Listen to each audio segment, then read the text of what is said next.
கோல் செட்டிங்கில் எழுதும்போது பர்டிகுலராக எழுதணும். ஏராளமான பணம், நிறைய பணம் இருக்குது, கொட்டி கிடக்குது.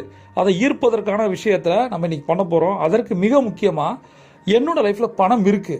எத்தனையோ பேரோட லைஃப்பில் பணம் இருக்குது, எனக்கு இல்லையேன்னு நினச்சி நிறைய முறை நான் ஏங்கியிருக்கேன். அதை மாற்றுவதற்காக அதை நான் கொடுத்துருக்கேன்.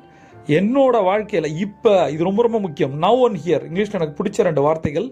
இப்போது என் வாழ்க்கையில் நிறைய பணம் பாய்ந்து வந்து கொண்டே இருப்பதை நான் உணர்றேன். பணம் வந்துக்கிட்டு தான் இருக்குது, எங்கேயும் போகல.